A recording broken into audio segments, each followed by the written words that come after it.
And finally, to our special segment, Resurgent Africa. Amid news headlines of coups and crises in Africa, many positive stories from the continent often get overlooked, but not on this show.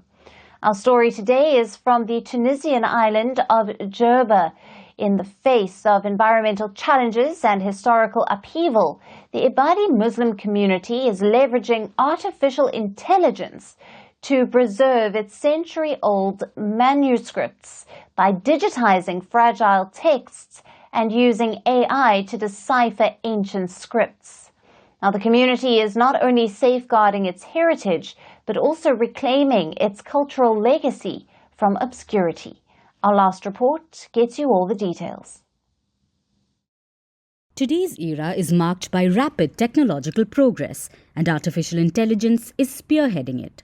People are using it in every way they can, from businesses to using it as a companion for loneliness. The dependency and usage of AI is on the rise.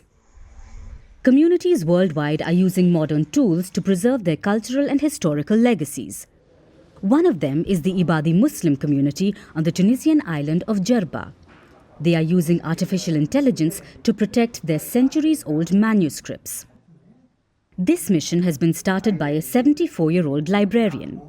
Saeed Al-Barouni has taken on the mammoth task of protecting his community's relatively unknown heritage.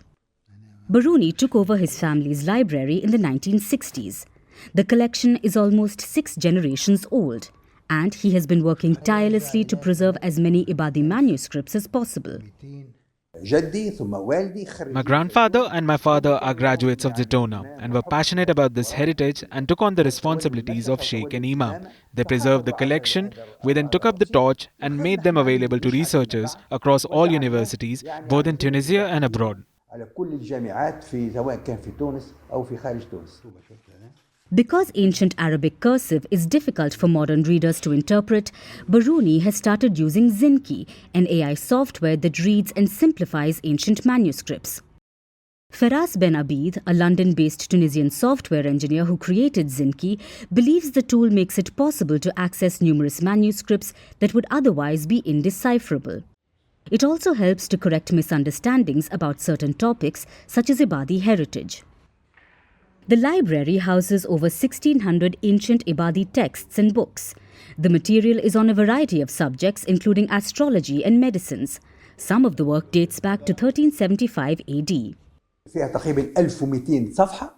Around 1,200 pages of manuscripts were digitized. We formed around 5 teams to correct the errors because the artificial intelligence software leaves a margin of error of between 1 and 10%. We formed teams to correct the small margin of error, and we managed to correct completely. Barouni keeps the manuscripts in a small conservation room. Numerous weathered books stand among ozone generators that prevent paper deterioration by stopping mold and other harmful organisms from forming. The manuscripts are cleaned and digitized. Barouni sees it as the only viable solution today for saving these old texts. Most of their manuscripts are now kept in family libraries. Every family in Djerba has these libraries, but many manuscripts have been sold or traded. Fortunately, our grandfather had stipulated that these books were not to be inherited, sold or shared.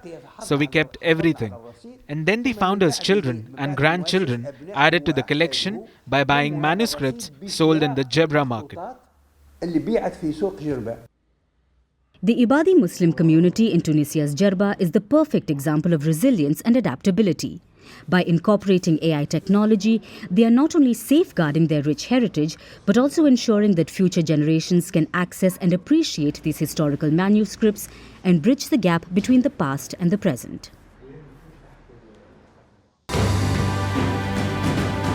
Firstpost reports from the world's second largest continent.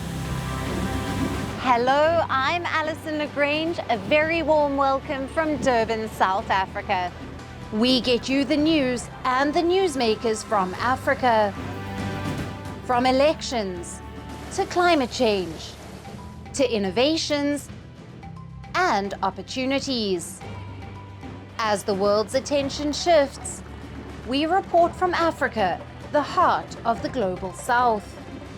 Join me every weekday live on Firstpost.